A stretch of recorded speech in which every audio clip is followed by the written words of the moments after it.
సంవత్సరాల తరబడి ఎన్ని మందులు వాడినా మీ మోకాల నొప్పులు తగ్గట్లేదా? ప్రాణ పెయిన్ క్లినిక్ లో అత్యాధునిక చికిత్స. Welcome to Suman TV. నేను మీ సుమన్ టీవీ నాగ్. కోల్కతా ఇన్సిడెంట్కి సంబంధించినటువంటి వాటిల్లో ఒక కీలక ఆధారం దొరికి దానికి సంబంధించి సిబిఐ కూడా కోర్టుకి ఎప్పుడైతే సబ్మిట్ చేయడం జరిగిందో, అంటే సందీప్ ఘోష్ గురించి, సందీప్ రాయ్ గురించి, అండ్ దాంతోపాటు అభిజిత్ మండల్ గురించి, అక్కడ ఉండేటువంటి డిపార్ట్మెంట్ అతను ఉన్నారు కదా, అభిజిత్ మండల్. సో వాటికి సంబంధించినటువంటి వాటిల్లో సిబిఐ విచారణ చేస్తూ ఉంటే కొన్ని కీలక విషయాలు బయటపడటం జరిగాయి. కోర్టు కూడా దానికి ఏకీభవించినట్లయితే మనకు తెలుస్తూ ఉంది. దీనికి సంబంధించినటువంటి వాటిల్లో కొన్ని కీలక అప్డేట్స్ అయితే వచ్చే అవకాశం ఉందని చెప్పేసి అంటూ ఉన్నారు. సో అవేంటనేది ఈ రోజు మనతో పాటు హైకోర్టు అడ్వకేట్ రవీంద్రనాథ్ గారు ఉన్నారు, వారి మాటలు తెలుసుకుందాం. Hello sir. హాయ్ అండి నాగరాజ్ గారు. సార్, చాలామందికి హోప్ క్రియేట్ చేసేటువంటి న్యూస్ ఏదైనా ఉంది అని అంటే ఇప్పుడు మీరు రివీల్ చేయబోయేటువంటి న్యూసే చాలామందికి, అంటే దీంట్లో సరికొత్త న్యాయం జరిగే అవకాశం ఉంటుంది అని చెప్పడంలో ఏమాత్రం సందేహం లేదని చెప్పేసి చెప్పొచ్చు. ఇప్పుడున్నటువంటి అప్డేట్స్ ప్రకారం కనుక మనం చూస్తే అండి, సిబిఐ ఇచ్చినటువంటి కీలక విషయాలు ఏంటి, ఇప్పటి వరకు ఉన్నటువంటి అప్డేట్స్ ఏంటి సార్ దీని మీద? నాగరాజ్ గారు, మన భారతదేశ అధికారిక చిహ్నం 3 సింహాలు. ఆ కింద ఒక వర్డ్ రాసి ఉంటుంది, సత్యమేవ జయతే అన్న వర్డ్. బహుశా న్యాయస్థానంలో కూడా కింద వర్డ్ కనిపిస్తుంది, సత్యం జయిస్తుందని. ఎప్పటికైనా సత్యం జయిస్తుంది. ఈ విషయం మరొకసారి మనకి Calcutta rape and murder case సంబంధించి ఈ సత్యమేవ జయతే అన్న వర్డ్ ఏదైతే ఉందో, అన్నటువంటి సూక్తి ఏదైతే ఉందో, అది మరొకసారి నిదర్శనం అవుతుంది. ఎందుకు ఈ మాట చెప్తున్నానంటే నాగరాజ్ గారు, నిన్న సిబిఐ యొక్క దర్యాప్తు సంస్థల యొక్క కీలకమైనటువంటి విషయాలు, ఎంత కీలకమైన విషయాలంటే మొత్తం ఎంటైర్ ఈ స్టోరీ సంబంధించి ఏదైతే ఉందో, అభయ సంబంధించినటువంటి విషయం ఏదైతే ఉందో, దానికి సంబంధించి ఒక నిగూఢమైనటువంటి, ఒక రహస్యమైనటువంటి, ఒక గుహ్యమైనటువంటి ఒక విషయం వెలుగులోకి వస్తుంది. అదే సత్యం జయిస్తుంది. ఏమిటా సత్యం, ఏమిటా డీటెయిల్స్? మనం డీటెయిల్స్లోకి వెళ్దాం నాగరాజ్ గారు. అందులో భాగంగా ముఖ్యంగా సిబిఐ దర్యాప్తు సంస్థలు గడచిన కొద్ది రోజులుగా మన సందీప్ ఘోష్ గారి ఇంటి మీద దాడి చేశారు.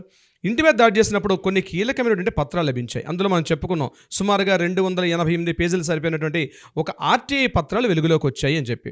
అంటే ఎవరైనా సరే సమాచార హక్కు చట్టం ప్రకారం ఏదైనా ఒక ఇన్ఫర్మేషన్ తెలుసుకోవాలని చేస్తే దానికి సంబంధించి గవర్నమెంట్ డిపార్ట్మెంట్స్ ఆ యొక్క ఇన్ఫర్మేషన్ రిలీజ్ చేయడం ఈ యొక్క సమాచార హక్కు చట్టం యొక్క రూల్స్ అండ్ రెగ్యులేషన్స్. కానీ దారుణమైన సంఘటన ఏమిటంటే, ఎవరైతే ఇన్ఫర్మేషన్ కావాలని చెప్పి వేశారో వాళ్ళ యొక్క ఫస్ట్ కంప్లైంట్ లెటరు అట్లాంటివి కొన్ని సుమారు 288 లెటర్లు సంపాదించి అట్లాంటివి ఈయన ఒక ఇంట్లో లభించాయి.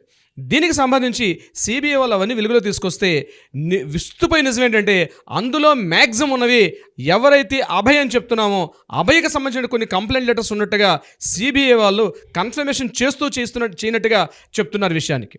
అంటే అభయ సంబంధించి, సందీప్ ఘోష్ యొక్క అక్రమాలకు సంబంధించి, ఆయన యొక్క అవినీతి ఆరోపణలకు సంబంధించి ముందుగా అభయ సస్పెక్ట్ చేశారు అన్న విషయం ఎలా కన్ఫర్మ్ చేశారు అంటే సిబిఐ వాళ్ళు, దీనికి నేను ఇప్పుడు చెప్పబోయే విషయం దీనికి బలాన్ని చేకూరుస్తుంది నాగరాజ్ గారు.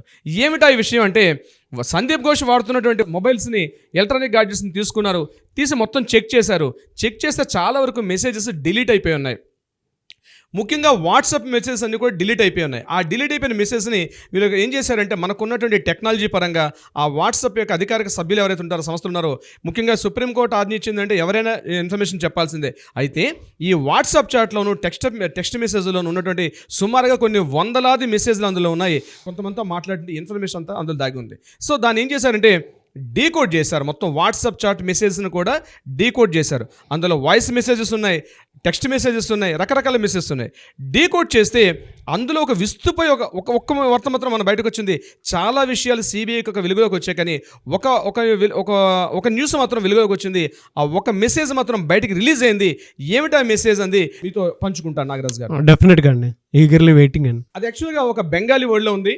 సందీప్ ఘోష్ వేరే వాళ్ళతో మాట్లాడుతున్నాడు. అది బెంగాలీలో ఎలా ఉందంటే, మీటాకుబ్ బాడాబడి కోర్చి, మీటాకుబ్ బాడాబడి కోర్చి. ఇది యాక్చువల్గా బెంగాలీలో ఉన్నటువంటి ఒక వర్డ్, ఒక వాయిస్.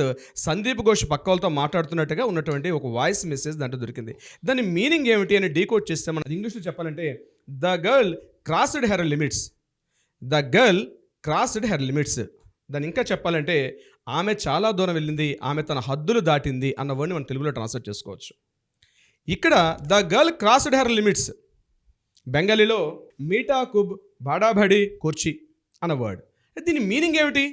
ఇక్కడ గర్ల్ ఎవరు, ఎవరికి చెప్తున్నారు, ఈ మెసేజ్ ఎవరికి ఫార్వర్డ్ చేశారు, ఇవి సిబిఐ యొక్క దర్యాప్తులో క్లియర్గా ఉన్నాయి. బట్ మనకి ఇంకా అందలేదు ఇన్ఫర్మేషన్ సంబంధించి. అయితే మనకు దొరికినటువంటి ఇన్ఫర్మేషన్ ప్రకారం దీన్ని మనం డెవలప్ చేసుకుంటూ వెళ్తే తెలిసిన విషయం ఏమిటంటే, ఇది అభయ అన్నటువంటి అమ్మాయి సంబంధించి ఈమె ఎక్కడైతే ఈ పల్మనాలజీ డిపార్ట్మెంట్ ఎక్కడైతే ఉందో ఇక్కడ ఇస్తున్నటువంటి మెడిసిన్స్ అన్నీ కూడా చాలా వరకు నాణ్యత లేనటువంటి మందులన్నీ కూడా సప్లై చేస్తున్నారు. ఈ మందులు ఇవ్వడం వల్ల చాలామంది రోగులు తమ యొక్క స్వస్థత అంటే తమ రిలీఫ్ కాలేకపోతున్న మెడిసిన్స్ అని చెప్పి ఒక లెటర్ పెట్టడం జరిగింది. హాస్పిటల్కి ఈ మెడిసిన్స్ మీరు ఏది ఇస్తున్నారు, మెడిసిన్స్ కరెక్ట్గా లేవని చెప్పి కంప్లైంట్ పెడితే అధికారులు ఆమె యొక్క పత్రాన్ని బుట్టదాఖలు చేశారని, దీని మీద చాలా అలిగేషన్స్ ప్రయత్నం చేశారు. అయినప్పుడు కూడా ఎవరు పట్టించుకోలేదు. అయితే ఈమె చాలా రిపోర్ట్స్ కంటిన్యూ పెడుతుందని ఈ విషయం మెల్లమెల్లగా అక్కడ ఉన్నటువంటి సందీప్ ఘోష్, ఎవరైతే ప్రజెంట్ మాజీ ప్రిన్సిపాల్గా ఉన్నటువంటి సందీప్ ఘోష్ ఆయన యొక్క నోటీసులోకి వెళ్ళిందని, సందీప్ ఘోష్ ఆమెను పిలిపించి మందలించాడని, అయినప్పుడు కూడా ఆమె వినలేదు. నేను ఈ విషయాన్ని నేను స్వాస్థ్య భవన ఆఫీసర్స్ కూడా ఇన్ఫార్మ్ చేస్తానని చెప్పి ఆమె ఒక గట్టిగా పట్టుబట్టి మొండిగా మారింది. అయితే దీనికి సంబంధించి సందీప్ ఘోష్ ఇమీడియట్గా నువ్వు ఆల్రెడీ ఫస్ట్ ఇయర్ కంప్లీట్ అయింది కానీ ఈ ఫస్ట్ ఇయర్ సంబంధించిన మార్క్స్ మెమోస్ మా చేతిలో ఉన్నాయి, బీ కేర్ఫుల్ అని ఒక వార్న్ చేశారని చెప్పి, అయినప్పుడు కూడా ఆమె తన యొక్క విషయాన్ని పక్కకు పెట్టకుండా నేను ఏమైనా చూసుకుంటాను కానీ మీరు చేస్తున్న ఈ అక్రమాలకు మాత్రం నేను ఎదిరించి పోరాడుతాను అన్నటువంటి ఒక మాట చెప్తే సందీప్ ఘోష్ ఇమీడియట్గా 36 గంటల పాటు ఆమెకి ఏకధాటిగా కంటిన్యూ ఆమెకు డ్యూటీ అవర్స్ వేస్తూ వస్తున్నాడని, అయినప్పుడు కూడా ఆమె సహించింది. అయితే ఆ తర్వాత జరిగినటువంటి పరిణామాలు ఎక్కడ దారితీస్తాయి, ఎటువంటి సిచ్యువేషన్స్ దారితీస్తాయి, మరి ఇప్పుడు జరిగినటువంటి రేప్ అండ్ మర్డర్ ఆమెకు ఇందులో ఎవరి పాత్ర ఉంది, సందీప్ ఘోష్ యొక్క పాత్ర అనుమానాస్పదంగా మనం ఉన్నప్పుడు కూడా ఈరోజు ఏదైతే మనకు వాట్సాప్ మెసేజ్లో రిలీజ్ అయినట్టు ఇన్ఫర్మేషన్ చూస్తే ఖచ్చితంగా సందీప్ ఘోష్ యొక్క పాత్ర ఇందులో ఉంది. ఈ రేప్ అండ్ మర్డర్లో ఖచ్చితంగా సందీప్ ఘోష్ యొక్క పాత్ర ఉంది. అయితే తను డైరెక్ట్గా ఇన్వాల్వ్ అయ్యాడా లేకపోతే ఎవరినైనా ప్రేరేపించాడా, ఇందులో ఎవరెవరు వ్యక్తులు పార్టిసిపేట్ చేశారన్నది బహుశా మనకి నెక్స్ట్ ఎపిసోడ్లో మనకు తెలిసే అవకాశం ఉంటుంది నాగరాజు గారు. అయితే సంజయ్ రాయ్ అనే వ్యక్తి కేవలం ఒక జస్ట్ ఇన్స్ట్రుమెంటేనా సంజయ్ రాయ్, లేకపోతే సంజయ్ రాయ్కి సంబంధం ఉందా? అయితే ఇప్పుడు దొరికినటువంటి ఆధారాలను బట్టి మనం పరిశీలిస్తుంటే సంజయ్ రాయ్ కేవలం జస్ట్ ఒక ఇన్స్ట్రుమెంట్ మాత్రమే. యాక్చువల్గా జరిగిందంతా కూడా చేసిందంతా కూడా సందీప్ ఘోష్ ఇతనితో పాటు ఉన్నటువంటి మరికొంతమంది కీలకమైనటువంటి డాక్టర్ల యొక్క బృందం ఈ యొక్క విషయంలో కొంత పార్టిసిపేట్ చేశారని మనకు తెలియకనే తెలుస్తుంది మనకి ఇప్పుడు అందరి న్యూస్ ప్రకారం. ఇందులో ముఖ్యంగా ఈయన యొక్క అవినీతి ఆరోపణలు ఏవైతే ఉన్నాయో, ఈయన చేసినటువంటి చాలా అవినీతి ఆరోపణలు, ముఖ్యంగా హ్యూమన్స్ ట్రాఫికింగ్ అంటే స్త్రీల యొక్క హ్యూమన్ ట్రాఫికింగ్ కావచ్చు, లేకపోతే అవయవాల స్మగ్లింగ్, దానికి సంబంధించిన డాక్యుమెంట్స్ కూడా ఈయనకి ఆఫీసులో ఉండాల్సిన చాలా డాక్యుమెంట్స్ ఈయనకి ఇంట్లో దొరకడం, ముఖ్యంగా అవయవాల స్మగ్లింగ్ సంబంధించి ఏవైతే కొంతమందితో సంప్రదింపులు జరిపినట్టుగా ఉన్నటువంటి పేపర్స్ కూడా ఈయన ఇంట్లో కీలకంగా దర్యాప్తు దొరికింది. దీని మీద ఈడీ వాళ్ళు కానీ సిబిఐ వాళ్ళు అట్ ద సేమ్ టైం చేస్తుంటే ఈ విషయాల్లో చాలా విస్తుపోయి నిజాలు. అందుకే మన సిజే చంద్రచూడ్ గారు ఒక మాట అన్నారు, దర్యాప్తులో కీలకమైనటువంటి మమ్మల్ని కలవరపెట్టే అంశాలు చాలా వరకు ఉన్నాయి అని ఏదైతే మాట్లాడడం జరిగిందో, బహుశా మనకు అందిన న్యూస్ ప్రకారం చూస్తుంటే బహుశా రేపు అక్టోబర్ 1 ఏదైతే ఈ ట్రయల్స్లో భాగంగా రిలీజ్ చేసే న్యూస్ డెఫినెట్గా ఒక సంచలనాలకు నాంది కాబోతుంది. మరి ఆ రోజు రిలీజ్ చేస్తారా, సందీప్ ఘోష్ని పూర్తిగా నిందితుడిగా మాట్లాడతారా? ఇప్పటివరకు A1 A2గా ఉన్నటువంటి సందీప్ ఘోష్ చివరికి ఆయన ఏ రకంగా ట్రయల్స్ ఫేస్ చేస్తాడు, ఇతనికి సంబంధించి సిబి ఇంకా ఎటువంటి విస్తుగొలిపి విషయాలు బయటపడుతుందని మనం వెయిట్ చేస్తే అర్థమవుతుంది నాగరాజు గారు. మీరు చెప్తుంటే నిజంగా సినిమాని తలపించినటువంటి అంటే అంతకు మించి రియాలిటీలో మన కంటి ముందు కనిపించడం అనేది చాలా బాధాకరం.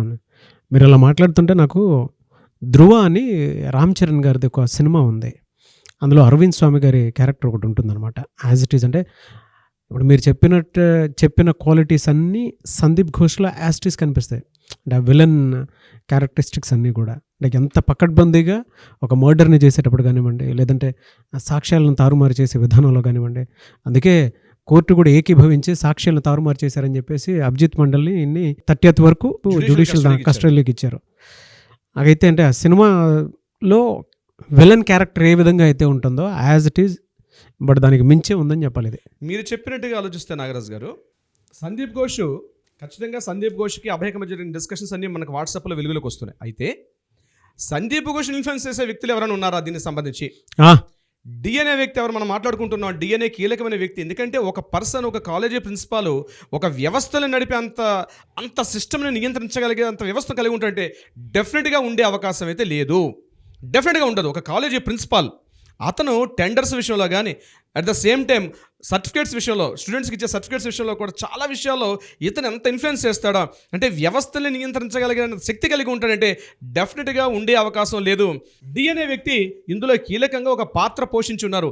మరి డి అనే వ్యక్తి ఎవరన్నది తొందరలోనే వెలుగులోకి వస్తుంది. ఇక్కడ కీలకమైన విషయం ఏంటంటే అభిజిత్ మండల్తో కలిసి ఈ విషయం ఎప్పుడైతే జరిగిందో, రేప్ అండ్ మర్డర్ జరిగిందో, అభిజిత్ మండల్ తలా పోలీస్ స్టేషన్లో మెయిన్ SHO ఎవరైతే ఉన్నారో అతనితో కలిసి పూర్తిగా సాక్షి ఆధారాలను కూడా తారుమారు చేశారని దర్యాప్తు సంస్థ అయినటువంటి CBI ఆరోపించింది. అంటే ఈవెన్ పేపర్స్ను కూడా, డాక్యుమెంటేషన్ కూడా మార్చేశారు. అంటే ఏమిటి, ఎంత తెగించారంటే ఒక అమ్మాయి ఎదిరించి పోరాడితే, ఒక హాస్పిటల్లో ఎదిరించి పోరాడితే చిట్ట చివరిగా ఆమెకు రేప్ చేసి అత్యంత పాశవికంగా, అత్యంత హేయంగా, అత్యంత దారుణ స్థితిలో అంత దారుణంగా చంపడం అన్నది, అంటే ఇంతకుముందు ఆర్జేకర్ హాస్పిటల్లో చాలా సంఘటనలు జరిగాయి. అంటే ఇంకొక వ్యక్తి ఇంత దారుణంగా ప్రశ్నించకూడదు, మేము పూర్తిగా వ్యవస్థలు నియంత్రిస్తాం కాబట్టి ఎవరినైనా మమ్మల్ని ఎదురు నిలబడితే వాళ్ళకి ఖచ్చితంగా ఇదే గతి పడుతుంది అని చెప్పడానికి కోసం చెప్పి ఇంత పాశవికంగా ప్రవర్తించే పరిస్థితి వచ్చిందని నేను అనుకుంటున్నాను నాగరాజు గారు.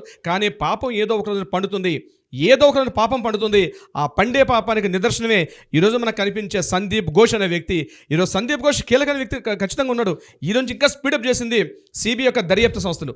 మెల్లమెల్లగా కొత్త విషయాలు వెలుగులోకి వస్తున్నాయి, కొత్త విషయాలు. నిన్న మనం మాట్లాడుకున్నట్టుగా టవర్ బోల్ట్ విషయం కూడా మనం మాట్లాడాం. సెమినార్ హాల్లో ఏదైతే టవర్ బోల్ట్ ఊడిపోయి అక్కడ ఆ చెక్క ముక్క కూడా ఊడి పడిపోయి ఉన్నటువంటి ఆ సిచ్యువేషన్ కూడా CBI వాళ్ళు పరిశీలించారు. అంటే దీన్ని బట్టి అర్థమైంది ఏంటంటే ఇంకొక వ్యక్తి ఎవరో ఉన్నారు అక్కడ. అంటే ఎక్కడైతే రేప్ అండ్ మర్డర్ జరిగిందో ఈ విషయంలో సంజయ్ రాయ్ విషయంలో మాట్లాడలేదు. ఇక్కడ ఒకరు పార్టిసిపేట్ చేశారా, గ్యాంగ్ రేప్ జరిగిందనే విషయాన్ని పక్కన పెడితే ఈ విషయం జరుగుతున్న సందర్భంగా మాత్రం 2-3 వ్యక్తులు ప్రమేయం ఉండి ఉండొచ్చు అని ఏదైతే CBI సస్పెక్ట్ చేశారో పరిగెత్తించి చేసి ఉంటారండి. డెఫినెట్ గా జరిగి ఉండే అవకాశం ఉంటుంది. పరిగెత్తించి మరి ఆడపిల్లని చాలా దారుణంగా పరిగెత్తించి ఉంటారు లోపల సెమినార్ హాల్లో. మేబీ జరిగి ఉండొచ్చు దానికి సంబంధించి. ఈరోజు సందీప్ ఘోష్ యొక్క అంటే మనకు వచ్చినట్టు ఆ ఇన్ఫర్మేషన్ చూస్తే మనం చదివేటప్పుడే, నేను అనుకున్నాం కదండి, చదివేటప్పుడే ఎంత హీనియస్గా ఉంది ఏంటని చెప్పేసి అనుకున్నాము. అవునండి. అంటే ఇదేమైనా అండి, we want justice, we demand justice. Thank you so much Ravindranath గారు. Thank you so much Nagaraj గారు.